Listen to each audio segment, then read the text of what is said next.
There was generally peaceful voting in most of the polling stations in the country, as noted by our observers, and we commend fellow Kenyans for observing peace. However, isolated incidents of violence were reported in Wajir, Garissa, Uasin Gishu, Nakuru, Mandera, Mombasa, Kisumu, and Bungoma counties.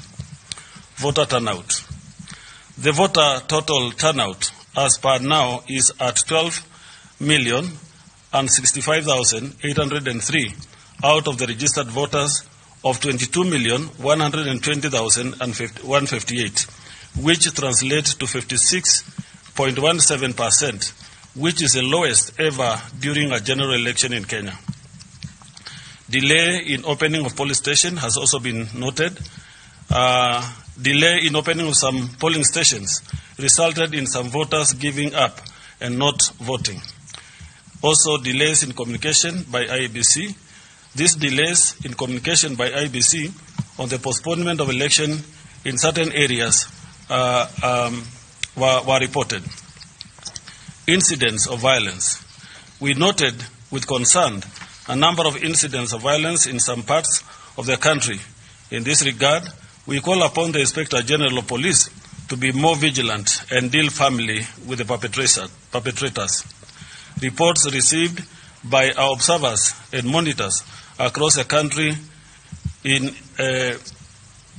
our Women's Situation Room, we note with concern that 200 polling stations, there were violence targeted at women, especially women candidates, women agents, and women voters. The most notable form of violence against the women was physical violence.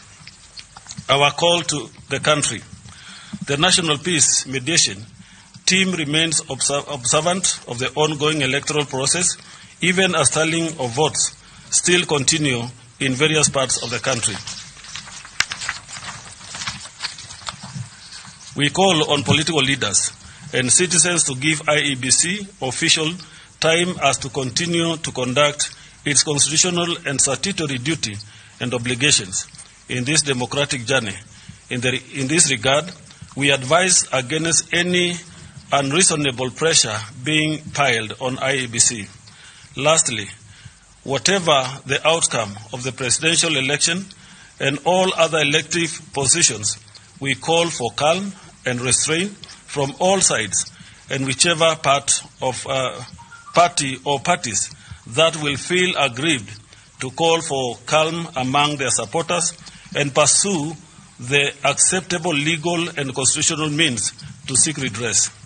We call on all Kenyans to continue receiving and following the results peacefully until the persons elected for the respective positions are announced by the IEBC as stipulated by the law. As mediators, we are committed to working closely with all relevant stakeholders, including political parties, and ensure continued peace, harmony, security, and unity among all Kenyans. As we wait for the finalization of tallying and the official announcement by the returning officers, we will endeavor to keep the nation informed by sharing critical information collected by our monitors and observers across the country. We continue to urge Kenyans to remain peaceful as we await the conclusion of this electoral process. Being able to see the good side of things, even in the toughest of times, is a blessing from the Almighty. We are blessed as Kenyans. God bless you, and God bless all of us together. And that is our statement as at now.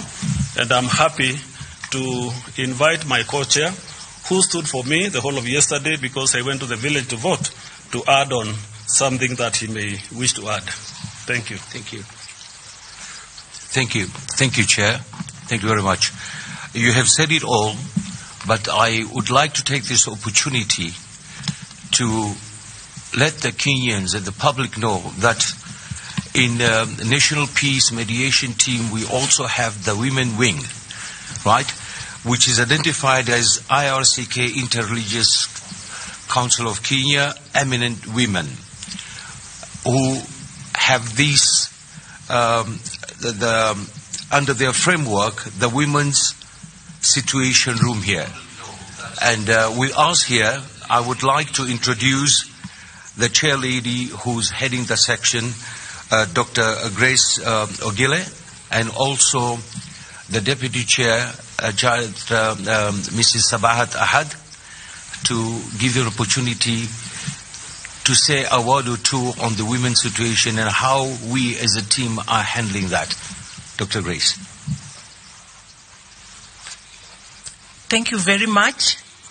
I represent the eminent women leaders on mediation, and I'm very, very delighted that we are working together with the team of the mediation team for peace.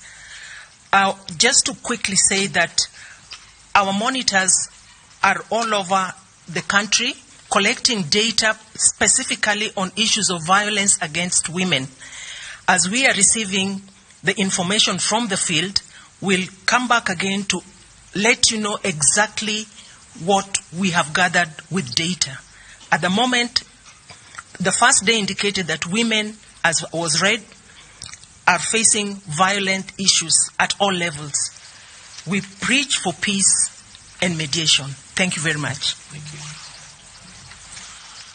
Thank you so much. That is our statement. As I said now, we'll continue the monitoring, and our role basically is to call the country to calmness and all of us to exercise this democratic right to make sure that we have the next government in the best way we can, and may God bless all of us together. This statement is signed today by the Most Reverend Dr. Jackson Ole Sapit, the head of the Anglican Church of Kenya, also the chairman of this National Peace and Mediation Team. Asanteni sana. Maybe if you have any questions, just 1 or 2, 3 questions. If you have anything specific to ask.